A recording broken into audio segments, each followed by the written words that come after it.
Hello and welcome to the Flicks Forum podcast with Jesse, Heater and MJ, where each week we go back and look at a Netflix film in the order of release. In this week's episode, we're looking at Netflix's 39th film, the 2017 satirical war film, War Machine. It's directed by David Michod. It stars Brad Pitt, Anthony Michael Hall, Anthony Hayes, Topher Grace, Poulter, Tilda Swinton and Ben Kingsley. Good evening. Good evening. Hey, boys. Good to be back together again. Always good. I'm looking forward to having a chat about War Machine. I do Big love film. Big film for Netflix back in 2017. do love a good Brad Pitt film, so this could be a good discussion. You love a good Brad Pitt film, though. Ooh. I just love Brad Pitt, no matter what he's in. Let's not mince words. All right, so we like to kick off our show with our fast flicks, where we go around and do a quick summary of the film. MJ, get us started. Let's do it.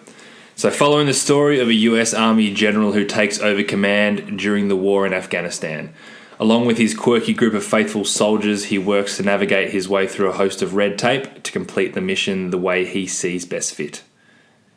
I like that. Good. Very good. nice. Very matter of fact, though. I like to have a little bit of flavour in my fast flicks, and that felt a bit dull. No, I felt that had flavour. I felt that. Okay, That's good. I'm glad. Thank I'm you. going to go next. I'm going to go... Righto. Sorry. A satirical character study of a general at war and the obstacles faced when fighting a war that cannot be won. Bang. Good. Heater. A popular general is tasked with winning the war in Afghanistan. However, his operation to end the war and rebuild the country is made difficult from both his allies and enemies, as well as the media and his own country's politicians. Nice little different takes from each of us. That's good. All right, so what have we learnt about this film before we get into our thoughts, I guess? Everyone just waits. All right, Who's going to go first? So it's based on the non-fiction book The Operators, the wild and terrifying inside story of America's war in Afghanistan by Michael Hastings. Now, you love a long title, Heater. It's quite a long title. Quite a mouthful. So the film is a fictionalized version of the events from this book, which is based on United States Army General Stanley McChrystal. Correct, and the working title for the film was actually The Operators. Which makes a lot of sense. Yeah. Yeah, I do. When I was watching it, I was like, okay, this is obviously based in a real war that we're all pretty familiar with because it's not that long ago. And I was like, so are these people real? And then I think if you Google, what's Brad Pitt's character? If you Google General Glenn McMahon, it comes up with that guy's name. With Stanley McChrystal. Yeah. And I was like, okay, there you go. That's obviously who it's loosely, but probably not very loosely based on. Yeah. There's definitely bits in there that are true. Yeah, absolutely. So, so it's a good little take. But you can get away with it being like, it's fiction. Yeah. And you obviously needed him on board. Yeah. I'm sure he would be happy to be. If the way things transpired were similar to the film, he would be more than happy to get that word out there to show how hard it was for him to get anything done and do things the way he wanted to do them. Yeah. So the film rights for that book were actually sold in 2012. Yeah, 2012. Yeah. So the book was only in 2011. Yeah. So they were snapped up pretty quickly. Yeah. And then there was a lot of issues in people wanting to put the money forward for it. And Netflix paid $60 million for the distribution rights. It's got to be the most they've paid. Which was in 2015.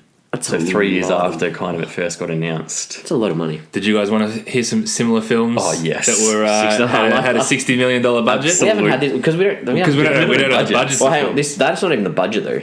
That's just what Netflix paid for the distribution rights. Well, okay. So do we know what the production budget wouldn't have been? Well, let's pretend it's $60 million to go with your probably the films. easiest way to do it. Yeah. So Netflix paid $60 million, which means let's put it on par with another $60 million film. Meet the Fockers. Okay. Very successful movie at the box office. Meet the Fockers. Yeah, okay. The Lego Movie. The Truman Show. Sully. The Born Identity. Eat, Pray, Love. Contagion. All very... That's a very mixed bag of films. Yeah, there's a lot of different films in there. Yeah. I tried to find anything that would have felt particularly expensive to make, and there wasn't anything too bad there. Meet the Fockers would have just been on the cast. That was exactly what I was thinking. But you know what? I don't reckon... Contagion's also in a lot of different countries, like this film as well. Like filming in a lot of different countries. What are the budget probably in terms of flights and getting everyone over and all the equipment over the different countries as well? Don't underestimate what Brad Pitt's salary would have been on this film. 30. It would have been a lot. Oh yeah, would have been. Yeah. Fair bit. Brad Pitt visited Mumbai to promote this film. Really? Yeah, traveled to Mumbai to promote this film. He was into it. See, in a past, Might have been paid for. My guess is he's probably filming a movie around the area and he just popped in or something. Yeah, what was he filming in 2017? So in my past life, when I had a slight foot in the door of this industry, and I found out that some actors in their contract get more money if it does better in certain regions. Yep. So they will go out to those regions. Okay. I doubt in this case that Brad Pitt had like if it does well in India, we're going to bump it up. But if you do wonder why certain, and I suppose, you know, if you're listening in America, you probably don't even care because you don't know that other markets have your films. But if you do ever wonder why, you go, why is so-and-so coming out for this film? It's probably the case That's very interesting. Yeah. The score was done by Nick Cave. Was it? Yeah, I thought that was quite good. Interesting. An Aussie musician, obviously director. David Michod is Australian as well. We'll probably talk about him a bit later on. Nick Cave did music for Getting Square, Aussie film. Have you? I haven't seen. I know what it is, but I haven't seen it yet. I studied that in high school, so you should do it. Very good. Yeah, it was a really good score in that too. Anything else that we found out? It was kind of filmed all over the world, really. So it was filmed Abu Dhabi, Berlin, London, Paris, even Sydney. One good little scene. One very end scene in Sydney. But yeah, quite a few different places all over the world. Yeah. It was nominated for some awards. It was. So the Satellite Awards, which is for outstanding performers, film, television, home videos, interactive media, basically all the awards that are presented by the International Press Academy. It was nominated for Best Supporting Actor for Lakeith Stanfield, who didn't win it. Michael McKean in Better Call Saul won that category. And it was also for Best Motion Picture Made for Television, which was won by The Wizard of Lies. But nominated for those two categories. It was also nominated for the Best Political Comedy Film at the Legionnaires of Laughter Legacy Award in 2018. So What is that award? So this is, mate, Is that real? Is that real? It is an event to honour world-recognised comedians and entertainers for their contribution to the art of comedy and the global impact on the world. So I was looking at this. I reckon I spent 20 minutes looking at this because I'm like, who won this category? Yeah. I cannot find it anywhere. From what I can gather, these awards were done in December of 2018. So, you know, not too long ago, but these were the last awards that were done. It was nominated for Best Political Comedy Film with Black Klansman and The Death of Stalin. But I have no idea who won. And I can't find who won any of the awards that year. And it seems like a really weird thing, this whole Legionnaires of Laughter. How strange. Well, it's making us laugh, so good on it. Ken Jeong was the host. Oh. Well, he was... yeah. But that's all I can give you. It's so weird that they don't announce the winners or have them open. Unless what I'm reading was all gonna happen and then they ran out of money or something. I can't find anything on it. Anyway, if you know anything about Legionnaires of Laughter, can you let us know and see if this won? I liked. There was a scene. We'll put it out now. We're going to spoil this film, but there's a scene where Ben Kingsley, he plays the president of Afghanistan, and he's in bed and he's watching Dumb and Dumber. I thoroughly enjoyed that. I thought that was good. Isn't that a whack of this is what the president of Afghanistan watches? So it was released 26th of May 2017, Netflix worldwide. Yep. No theatrical release that I could see. I couldn't see one. No. So consensus critically, not very good. No. I think people would have expected more. Yeah. But I guess in terms of some of the stuff we've done, it's probably on par with the critical. Okay. So what Rotten Tomatoes? 48% on 90 reviews, so that's quite a few reviews for Netflix. Probably the most reviews we've ever had, I would have thought. And To All the Boys I Loved Before, probably. Possibly. Yeah. But we haven't done that yet, because that's episode We did a bonus episode. 103. Go listen to it, it's great. But a lot of our reviews are often under 10 or under 20. Well, the audience was 34% on nearly 5,500. Yeah. And then IMDb I thought was quite interesting. Yeah. The audience, Six the out of amount, 10. 6 out of 10, but the amount, 35,000. Yeah. That's a lot in comparison to what we've been doing. Absolutely, yeah. It's definitely one of the biggest. Then Letterboxd was 2.6 out of 5 from a bit over 9,000 ratings. Which is really high for Letterboxd too. Yeah. So this is fair to say that a lot more people have seen this film as opposed to maybe the last 38 Netflix films that we've done. Yep. Yeah.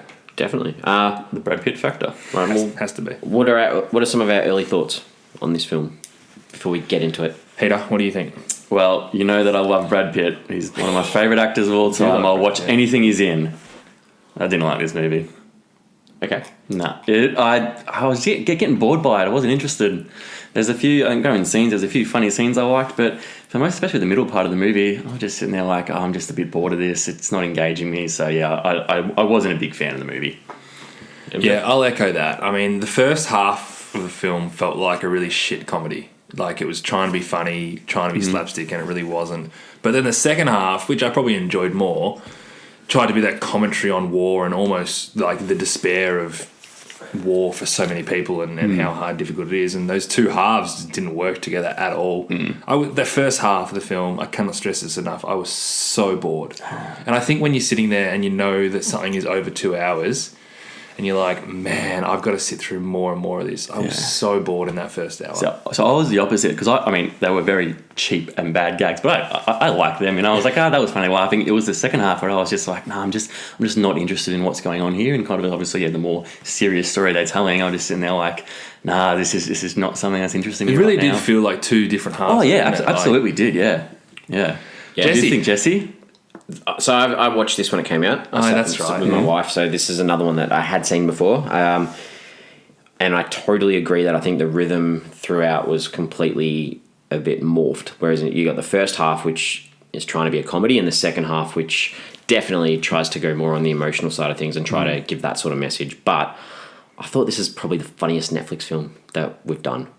Wow. Yeah, I think that this is close to the. I can't think of another Netflix film that we've done that I laughed or thought was more amusing than this. We haven't had too many real knee slappers. Yeah. This is definitely down the queue. There were some funny scenes that I liked, but I also liked a couple of the stupid comedies that you hated. Yeah. I just think that I found very funny. The comedic elements of having a whack at the war and stuff, I just found like, even though they're not laugh out loud, I just thought, wow, this was done really well. Did you like it more or less or the same rewatching it now than you watched it 2 years ago? So like I've said before, my memory's pretty shocking, but I remembered quite a lot in this. And, what was the last film that you watched and you couldn't remember the ending? Yeah. So you enjoyed it more. Small Crimes. Small Crimes, when you thought it ended different with different people dying. Yeah, but no, I definitely remembered a lot in this film, and I still found it very amusing and entertaining, and I thought... I did enjoy this film. This is an interesting... Cool. Let's just park this for a second, because I actually... What funny films have we done so far? So we've Take the 10. We've done 40 the 10 films. I found funny because of the immature humour that you're too mature for. Brahman Narman. We're not talking about Brahman Narman. We've had a lot of Adam Sandler films. So yeah, Ridiculous 6, to be honest, I probably thought Ridiculous 6 was funnier than this. The Do-Over. Mascots. Coin. That wasn't funny though. Take the 10, which was... Take the 10. So I thought Take the 10 was funny. I thought Girlfriend's Day was pretty funny. I actually thought the humour in I Don't Feel at Home in This World Anymore was pretty sharp. We've done Sandy Wexler too. Yeah. Sandy Wexler the humour was the one... I Don't Feel at Home in This World Anymore I thought was very good. But you're right. There's nothing that stands out as being that funny. I would actually say out of the first 40 Netflix films, Sandy Wexler was probably the one I found Handsome was a little funny. Handsome was a little funny. Handsome was rubbish. Yeah, but what about Detective Gerbils? So yeah, anyway, that's a good point. It's a good talking point though, because when you say that, I automatically think, "What are you talking about?" Yeah. But there's nothing really there. No, so for me, my personal taste in humour, I guess this is the one that's come across the best for me. So I'm looking forward to hearing what scenes that you like particularly. All right, so let's have a look at some characters. Let's keep it moving. I'm just going to kick this off because I reckon the first 8 minutes did an awesome job of introducing all the characters. There may have been too many characters in the fold. Yeah. And that may be a criticism of it, but I thought that the first 8 minutes was these awesome quick cuts of everyone that you needed to know about this film. I'll give you that. I do think the first 20 minutes, though, took too long to set up what was actually happening, though. That was a criticism for me. Okay. So one of the scenes I liked is, so I like the intro scene where when the narrator goes around and you pretty much introduced all the key players, kind of who everyone is and what's going on. I thought that was a really good start. So we've got a bona fide movie star in this film with Brad Pitt, probably the biggest star we've had in any film so far. Well, he's the greatest. So, yeah. So General Glenn McMahon, did you guys like him straight away? it's a tough one because I don't think you're supposed to like him. Supposed. I don't know whether I was supposed to like him either. Yeah, but I don't think that was the point of the film. I think the point of the film was you're just supposed to be along there for his journey and realize the work he puts in. Like you saw him, with all his exercise. They called it the Spartan regime that he did. He was loved by all those that were close to him, and his character didn't change. And there's a lot of times where I'm like, I don't like a film where a character doesn't have some sort of growth or change. And I didn't really care that by the end of this film, there was nothing that had really changed by him. He still stood by those morals that he had that whole film. Yeah, which I think that's a good thing as well. Like he didn't change in terms of he didn't cave to the other pressures. Like he still always kind of held his own beliefs the whole way through. I was confused as to whether he was supposed to be a spoof at the start. Mainly because you don't expect Brad Pitt to be... the first thing for me is the way he talks. And I'm like, are you taking the piss with this character? And then the way he runs. The way he runs, I loved. Because that is such an old man who... imagine like a Tommy Hayfie kind of guy who just runs all day as an 80-year-old man. AFL footballer for those. AFL footballer a long time ago. But I really enjoyed the way he was running. But... I wasn't sure initially if I was supposed to think he's just like this spoof I'm supposed to laugh at because I wasn't quite there with him. I do like the fact that he was, to your point, he was really well intentioned. He was employed to make the right moves and he honestly thought these were the correct moves to make. And in that sense, I thought he was really admirable. Whether he grew or not, I don't really know if it bothered me because I just liked him more at the end than I did at the start, and I think that's just because I couldn't figure him out at the start, and by the end he was pretty true, and I was kind of okay with that. But I was really confused at the start whether I was supposed to think he's this real funny guy. Am I looking at this Mr. Magoo type character? I didn't get that impression of him. I thought he was there as a character, and the others around him were providing that laughter. Bouncing off him almost. Sure. Yeah. I don't think he wasn't one that was going to give you these lines that you're going to laugh at. Yeah. It was we laugh at the situations around him more than the people. Yeah. And I don't think anyone with money from Hollywood would go out to create a film where you're going to laugh at soldiers. You're going to laugh at the situations they're around. True. Yeah. You're not laughing at people. Yeah, you're right. Exactly. Yeah. That's fair. Yeah. I probably on the next one, Sean, really the voiceover, because that's sort of the first character that you meet because you hear that voiceover. And obviously, he's the editor of the Rolling Stones, and he's the one that's there he's why we know this story, I guess, is what you could say. Yep. And I thought that it was good that you didn't learn anything about him until almost halfway through the film where he meets Glenn. And, he was doing just what he thought was right, was reporting the story, and he provided that real truth in the story, unlike all the other news outlets that we saw, like Fox News, 60 Minutes. He was the one that actually told you what was happening. Whereas the others were all the other news outlets there were telling these stories that had somehow been shown how they wanted to show it. Whereas his was I'm just going to report what's happening. Yeah, I liked him. I didn't get the vibe that he was going to throw them under the bus, though. I don't reckon he thought he was... I don't know if he was aiming to throw them under the bus. He was just this is what's happening over here. Yeah, he was kind of reporting the facts. Yeah. I do like, what's his name? Scoot McNairy, the actor. I like him as a narrator. Have you seen Narcos Mexico? No, I haven't yet. No, he's the narrator of Narcos Mexico as well. So when he started talking, I'm like, it's Narcos Mexico guy. So yeah, it's the second time I've heard him as a narrator or something. I'm like, I like his voice as a narrator. Also, if you're in Narcos, Heater's going to like you in anything that you're in because it's a great show. And yes, basically, yeah. If you're in Narcos, I like you already. Yeah, I don't know. You know what? I wrote down for this conversation 1, 2, 3, 4. I wrote down 5 characters and I didn't even write him down. Okay. And when you said his name, I was like, oh, crap. Who is this? And it's probably a good point that you bring up. Because it was just this character that was there in the background that whole film. He was putting the story together but as a film and he did in real life. So as a character, I don't feel like I know him at all, though. You didn't really need to know who he was. You just need to know the job that he did. Yeah, and that's the thing. It's the job that he did more than anything else. Yeah. I couldn't even tell you what it looked like. I've honestly forgotten what it looks like. I mean, that's because you don't see him that often. Yeah. Do you what are his other sort of little henchmen that he's got? I guess stood out. So one that I really liked as a character was Corey Staggett, played by John Magaro, basically his right hand man. And all the characters I felt had their sort of cartoon-like qualities to them, except for Staggett. He was balanced. He was well-rounded. He kept the ball moving. and man, did he respect McMahon. And I found him to be a breath of fresh air when everyone else was sort of tooling around a little bit. Like the two character, like these sort of like stereotypes. They're all little trying to be sort of too stereotypes. stereotypical, yeah. And he just kept the plot moving. When in a film I really struggled with and was bored with, I needed him to keep it moving. And I thought he did a really good job, John Magaro. So he was probably the shining light for me in this film. Okay, I liked the Greg dude. He was the director of intelligence with the anger issue. Greg Poulter, yeah. You just didn't know when he was going to lose it. He was angry. He was angry. He was just going to get angry at anything. It was good to watch, though. Yeah. Him being angry, yeah. And he provided that little bit of a break from all this heavy talk about, positioning and where we need to be. And he's just like, I'm angry. And again, how much did he respect? They all did. They all did. It was awesome. I thought the tech whiz Andy, I thought he was great. He had some really good scenes. Is that RJ Seiler from Power Rangers? Is it? The dark guy? Yeah. He's a blue Power Ranger. Small world.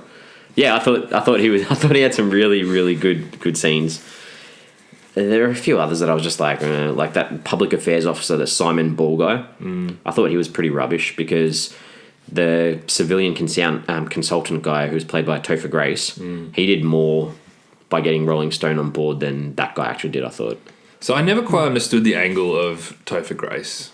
Because was he one of the guys who loved McMahon, or was he just in it for the money? I think it was more he was getting paid a lot of money. Yeah, they showed that scene where he was like, I don't want to go. I'm not going there. And it's like, we'll give you this. Wait, what? Yeah, okay, I'm there. I kind of felt like you could have dropped that character. Still got Rolling Stone on board without him. And the movie is no different. But maybe that's sort of showing the close knit of his crew. None of his crew would have even thought of getting anyone from outside in other than this guy who wasn't actually part of his actual close knit crew. Okay, that's I'll fair give you point. that. But otherwise, without him bringing that Rolling Stone guy in, this story's not heard. But if someone else brings the Rolling Stone guy in, does it change the dynamic of the crew? It does, because then you feel disappointed and feel bad for Glenn because someone let him down, and because it's this guy. It's like, well, you took a risk bringing this guy in. Yeah, all right. He still didn't do anything for me, like as a character. I was like, why are you here? Why? The Willy dude, the body man who just carried his bags through and made his bag. I felt bad for that guy.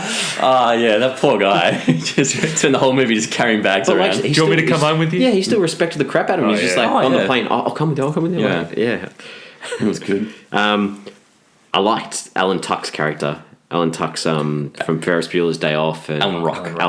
Alan Ruck, sorry. Alan Ruck.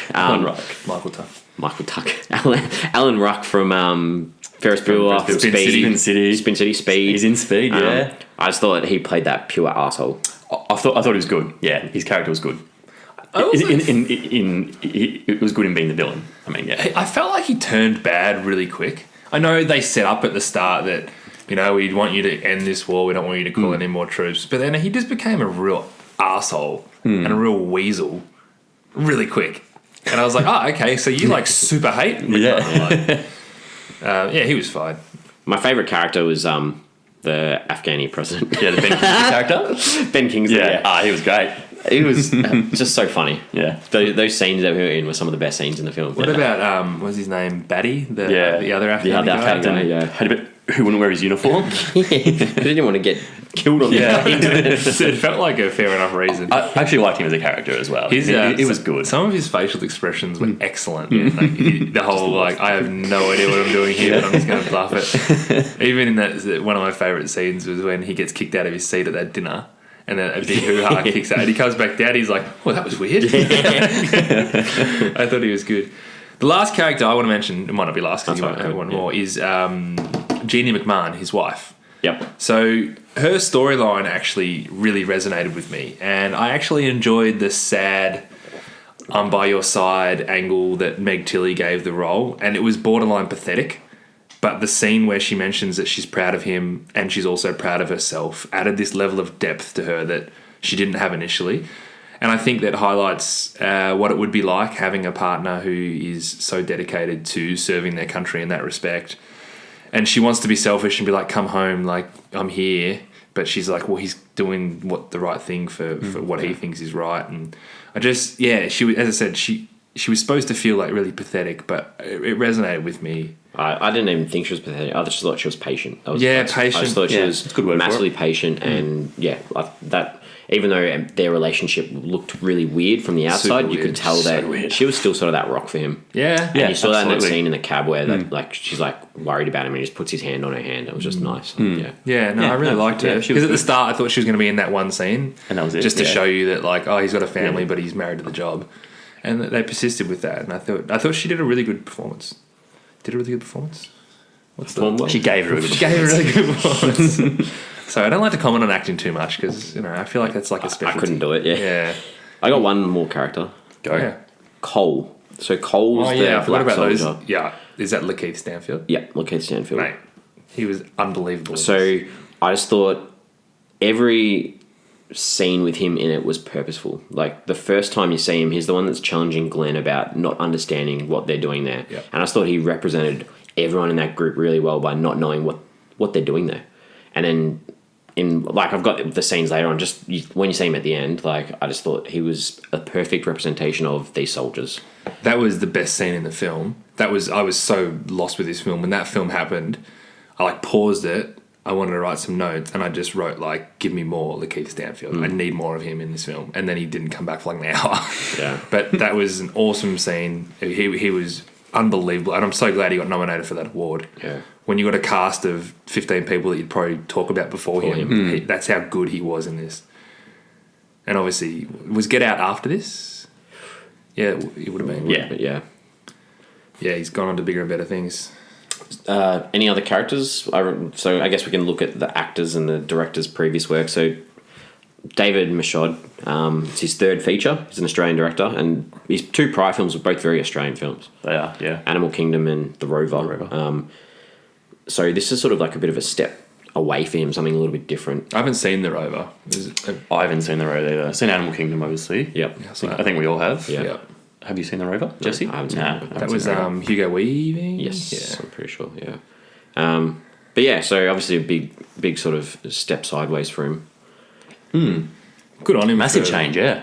Yeah, because this is very American, Very. as opposed to even being a generic film, But in the same way, I think it might have been hard to have an American director direct this when it's so critical of the American war. Yeah, that's effort true. too. Yeah. So it could have been a good call.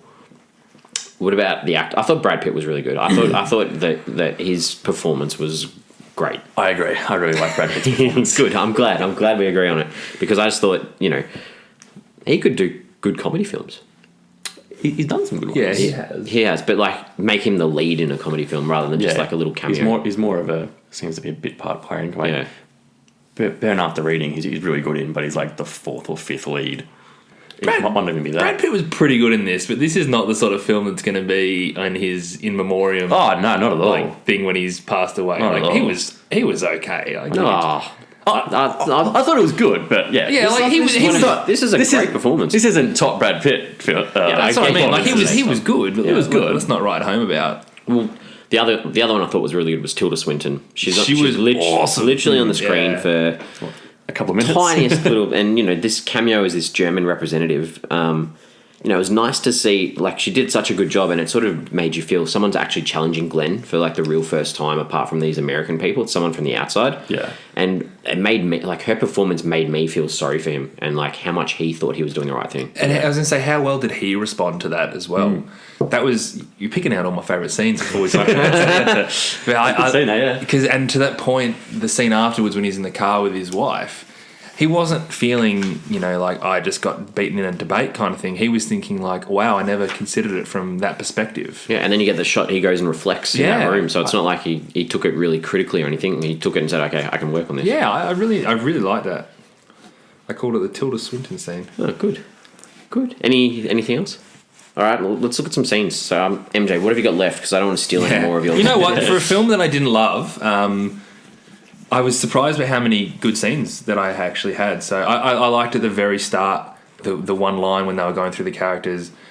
Glenn loved these men and they loved him right back. That was the first time I guess I didn't, that opening montage with the characters didn't resonate with me like it did with you guys. Yeah. But when they said that, it's the first time I felt more than this self-obsessed slapstick comedy that I thought was just going to be what it was for the first hour.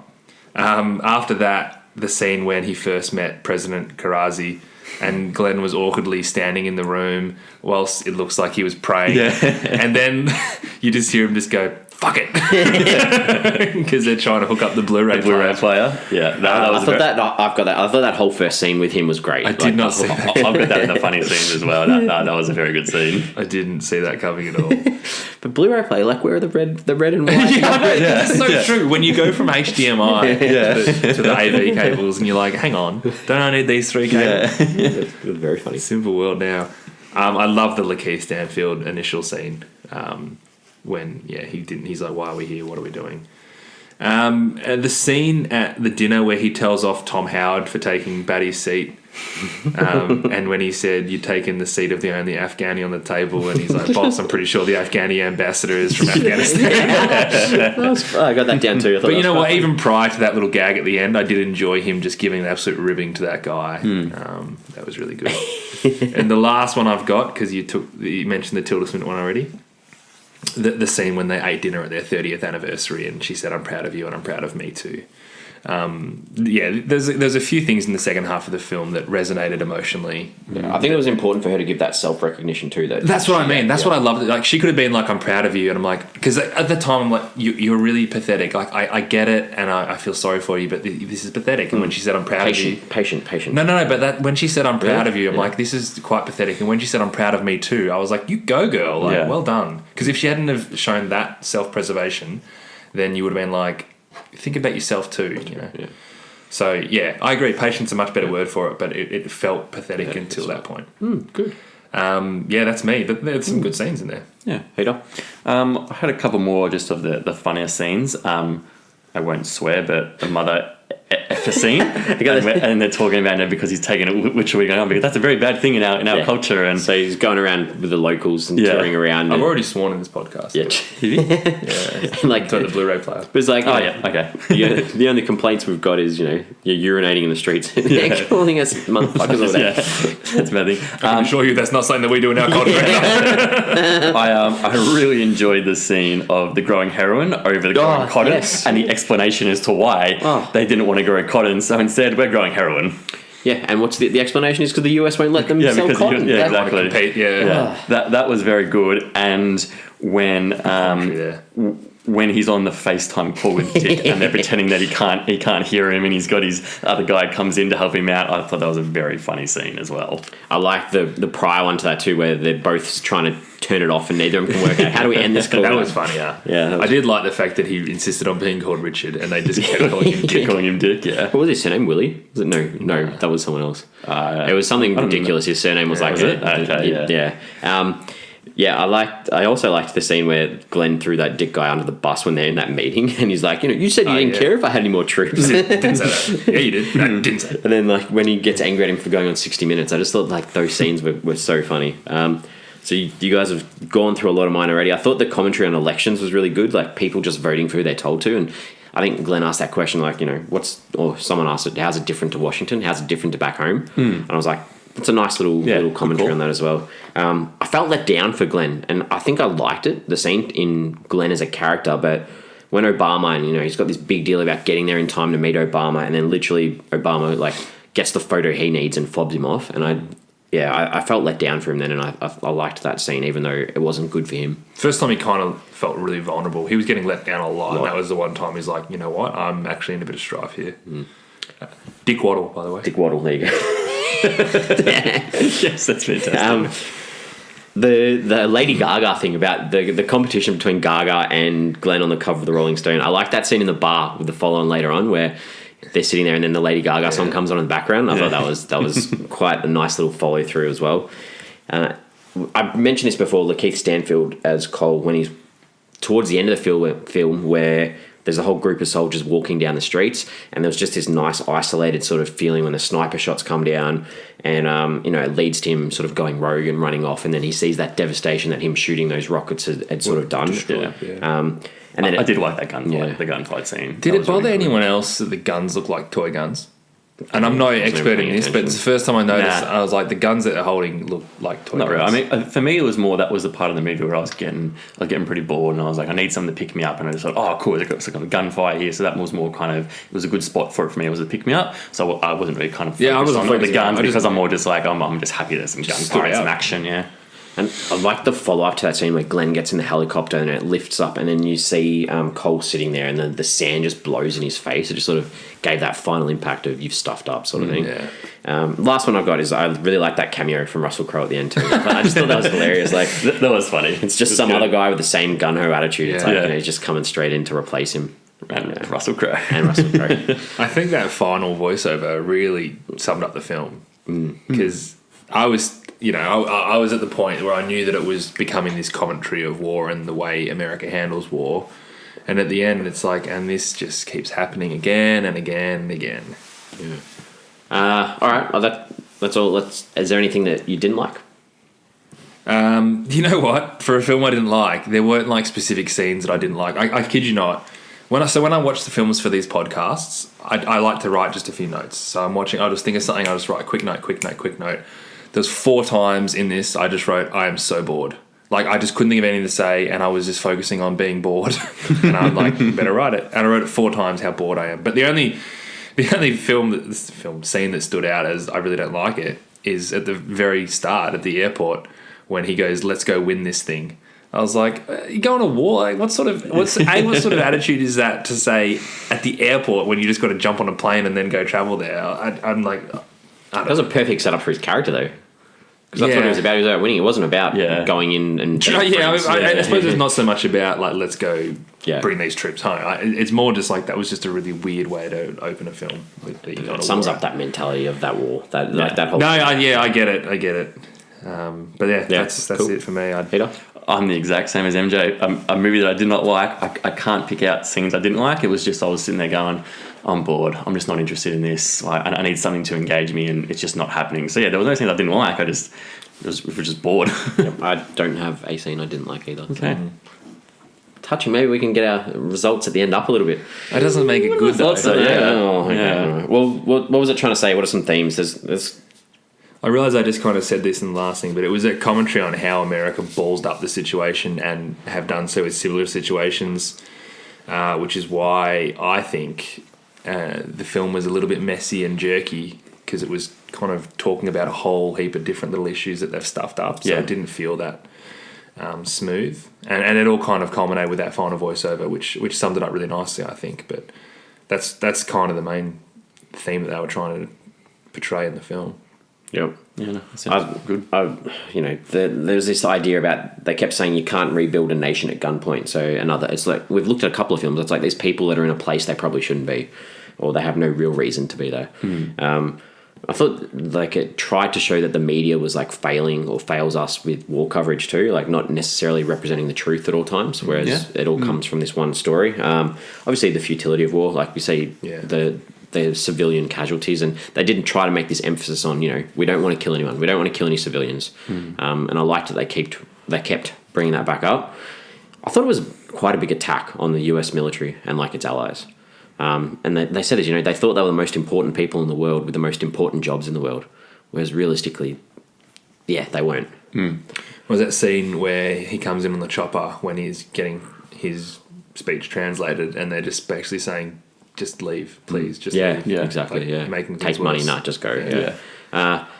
It's about a little bit about belief too. Like those that believe they can win and those that don't. Like these guys had that belief the whole time, and without that belief, you can't imagine them being so energetic about the whole thing. And you'd see more soldiers like Lakeith Stanfield's soldier. Like, what are we actually doing here? So the heads up, or the people at the top, are the ones that have got that motivation, whereas possibly not those underneath. So do you think that, say, David Michod's vision was to say that America should have approached the war the way General McMahon wanted to? Or is he just saying this is someone who you put in charge to make a difference and then you wouldn't let him do what you wanted to say? Like, is he saying that McMahon said the right thing, or is he just showing the whole balls up of the whole thing?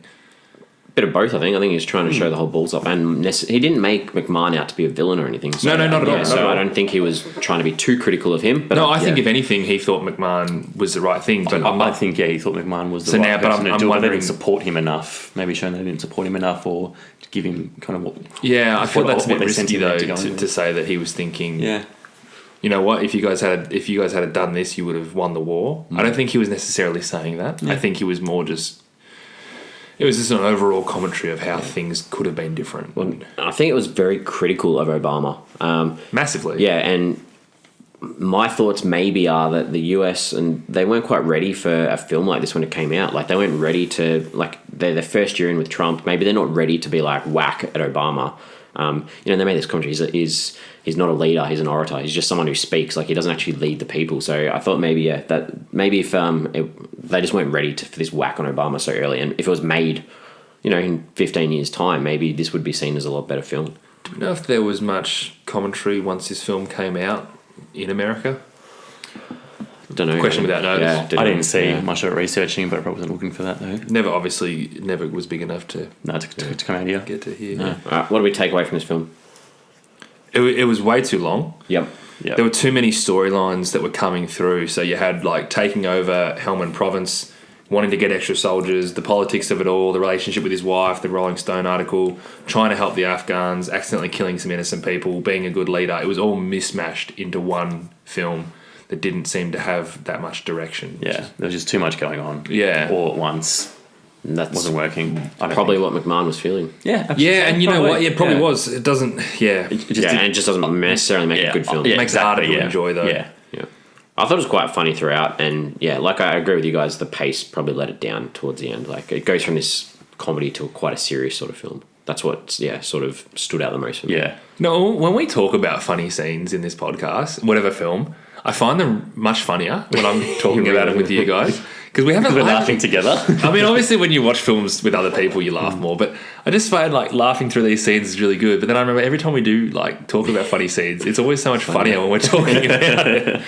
We should watch one film. We should get a comedy film that we watch together and then pod straight afterwards.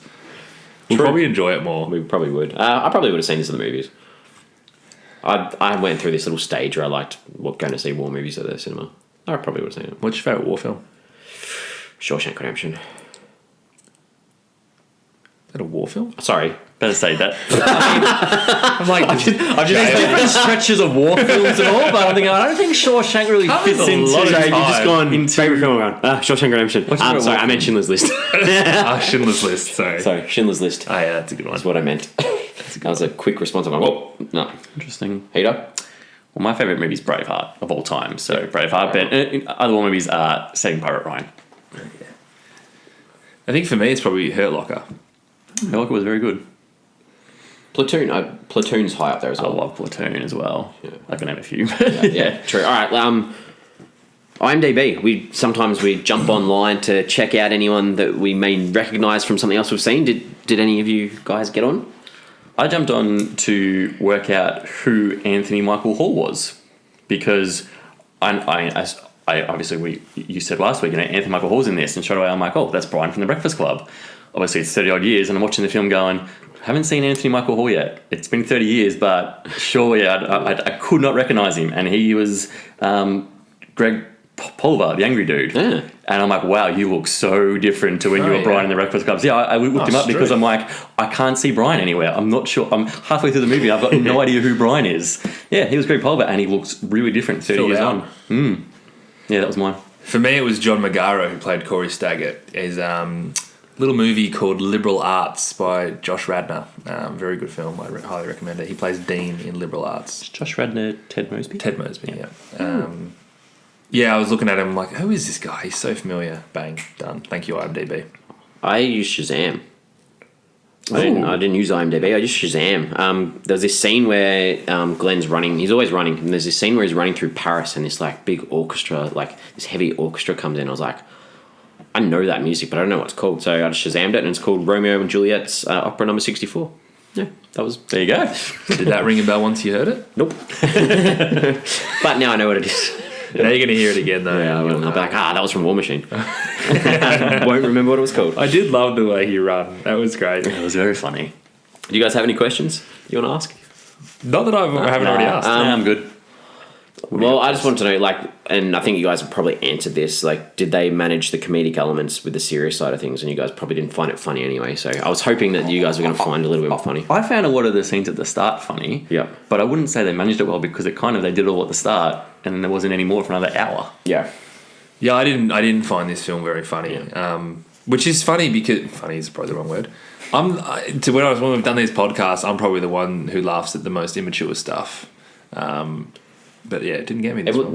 The comedy, I don't think, was immature. It was more it was satirical. It was It's laughing at the situation rather than jokes. Yeah, exactly. Neither of you guys have read Catch-22, have you? No. And you've not seen the mini... The George Clooney one? Yeah, the series. No, I haven't watched the series either, but there was a lot of Catch-22 about It's sitting this. right there as we're recording. It is. That's the exact same copy I have. Yeah, good. Yeah, it's very similar. That's a legitimate satirical take on war and the why are we at war and how do I get out of war kind of thing. Yeah. Tough read. The other thing, and I mentioned this before, maybe do you think the film was too soon after the conflict? For me, it wasn't, but I'm not as close to it as... I'm not close to kind of the details. I don't really follow it too much, but so no, it's a no for me. Probably not one that we can really answer, I guess. All right, well, let's wrap this up. Let's have a look at... we go around the table, we give a rating out of 5 for the film, and we average it out to see, as a team, what we come up with. Heater, go for it. So as I said before, I did find some of the scenes funny, but overall, I thought the movie was quite boring, and I just really struggled to get interested in it. I thought that Brad Pitt was good to watch, but apart from that, it didn't have much going for it for me. I gave it 2 stars. 2? Cool. I thought the film was funny, while it was also trying to say something which was important about the wars that we often see ourselves involved in. And I like that it wasn't scared to sort of have a go at the decisions that people make and, these people who we often look up to. I'm not too sure an American director could have made this film, like I sort of said before. So I still enjoyed it. So I'm giving it a 3.5 out of 5. Nice. MJ. Yeah, I mean, I think the first half of the film was a real train wreck. Some of the worst we've seen in a long time. I was really bored and disinterested, and the weight of sitting through 2 hours was really playing on my mind, which is not what you want when you're watching a film. Second half did grab my interest a little bit more, but I still found it really disjointed and just too crowded. And I'd find it really hard to recommend it to someone. 2 stars. And what does that give us as an average? 2.5. 2.5. I was very close to giving this 1.5. I looked through previous films that I've watched, and I'm like, is it a 1.5? Is it a 2? It's a 2. 2.5. Bang in the middle. All right. So on social media, we chuck up a question each week in relation to the film that we've looked at. So this one I've taken from the film, and it's, what do you do when a war you're fighting can't be won? And I don't want you to just take this literally. Think, outside. It doesn't just have to be about the literal war. Yeah. It can be about anything in life. So what do you do when a war you're fighting can't be won? So that'll be on Twitter, Facebook, Instagram. We are at Flix Forum. There's always a way.